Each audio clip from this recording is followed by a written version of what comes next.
look, there's a lot of weird stuff about the Bob Lazar story. A lot of weird stuff about it. And the one that sticks in my mind, and I know this probably shouldn't because it's possible to do, is that it's been consistent. His story's been absolutely consistent since the late 1980s. Now, that's possible to develop a narrative, and if you're disciplined, and he's obviously very intelligent, you could just like craft the longest con the world has ever known and make no money from it and turn your life upside down and have the feds search your property, which they did. Doesn't make a lot of sense. It doesn't make a lot of sense. If they thought that he really was in possession of element 115 and that there really is a stable version of this element that we discovered in a particle collider, or we accurately, they predicted it and then proved it to be real in a particle collider. But that wasn't until like the 2000s. When was it like when they, I want to say, was it like 2011 when they officially discovered particle 115? Or element 115.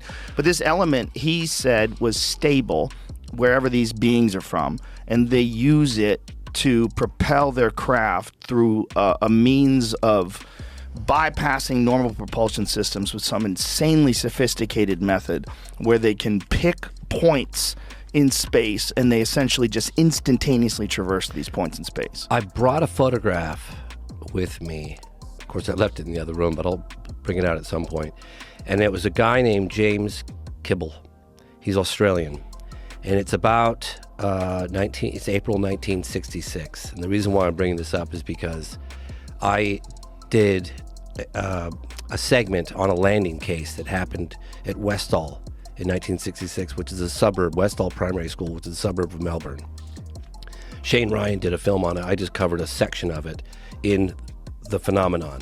And during my time in Australia, I'd heard about this guy, James Kibble, that shot a Polaroid of a disc a couple of kilometers away 2 days prior to the landing at the school. A lot of times when you have sightings, mass sightings like that, they're in and around the area for several days. So it's very likely that those two are connected.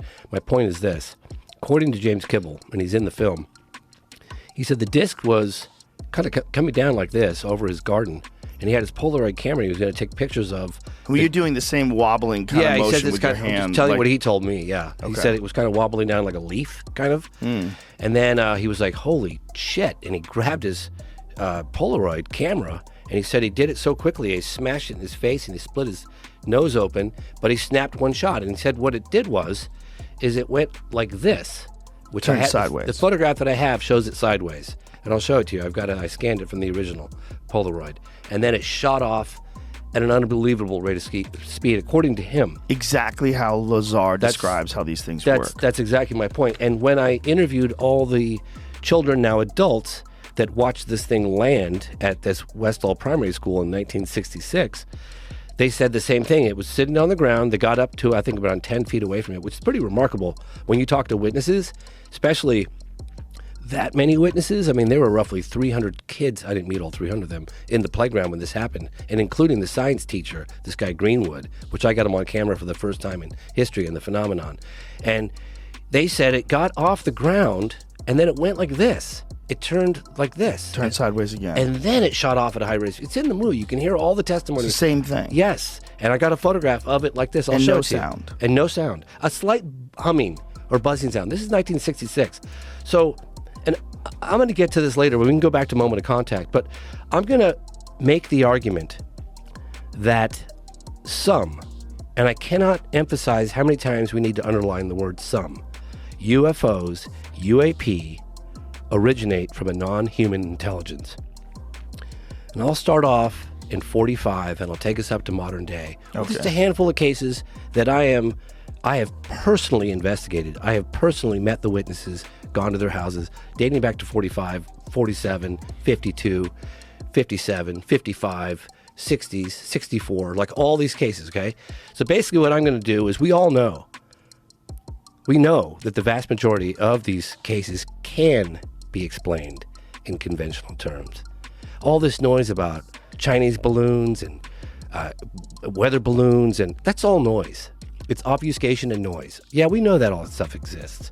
But what about the core 5 or 10% of cases, and I'm going to give you some samples today, that truly, after extensive and exhaustive investigation, not because of a lack of data, that defy a conventional explanation. And those are the cases that I'll share with you today when we're ready. But we can go back to moment of contact if you want. Let's go right into it. Oh, you want to go right into it? I'm so excited. All right, You got me so pumped up. Let's do it. Let's do it. Here it is. Oh, you got it. That's the You photo. got it. That's the photo. I got a much better copy outside, but see the way it turns sideways? Now, let me tell you, if you ever see a photograph of a UFO, and I've talked to NASA analysis about this, and it has a clearly defined edge, it's probably a fake. They have something to do with it's blurred around the edges. They can't get a crisp photograph of a photograph. They think it has something to do with the propulsion, but again, that's not me saying this. That makes sense. Yeah. If there's some sort of a field around it. I have a much better copy outside, but yeah, this gives you an example. You have a much better copy than this? I do. I scanned it from the original. It's in my bag. Go get the bag. Should I go get it? Go get the All right, bag. I'll go get it right now. Crazy. Sorry. Get the bag, man. Oh, it's right there. And- Exciting. Sorry about that. I Keep thought that I up left on it the outside. screen, please, Jamie. Can I see Okay. the full how it's? Okay, here it is. Look at this. God, it's oddly centered. This is Perfect. sent to me. This is sent to me by the guy who shot the Polaroid. Okay, there's his handwriting. This came from Australia. Boom. Here it is. Check it out. You see the way it's sideways like that? Yeah. I'm gonna put on my old man glasses. Yeah, I know, right? I got mine too. And we can get into my argument that I'm going to put forth as if I'm presenting a case to a jury. See, my number one problem always with these things is that I want it to be true so bad that I worry that my rational, logical mind ignores all the possibilities of it being bullshit. Don't look at any one particular case. What you have to do... I mean, I'm looking at it like this photograph. Does that- That's pretty good. That's the same one. That's the same photo. So Does that look like you that, though? got to look at it like... Do it again. Yeah. Real Yeah. similar, bro. I mean, yeah. It's Yeah. a bell. It's a school Yeah. bell. Time's up, bitches. That's what they're telling. That's what it I tells know. us. So- Time's up, humans. What you can't base this stuff on any Goddamn one... bell, James. He proved it. It's over. You can't Jig is base... up. Jamie's on the case. Hey, all I could say is that you talk to the witnesses. I think if you picked it up, there's a hamburger underneath it. That's what I think. It's like a fancy restaurant hamburger. Here's your meal, sir. Monsieur, it is waffle Fries. thin. You know the kind where they don't put the bun together? You got to do it together yourself? The burger's just sitting there? But you can't... You look at the preponderance of eyewitness testimony from around the world, right? You don't Yeah. look at any one particular case.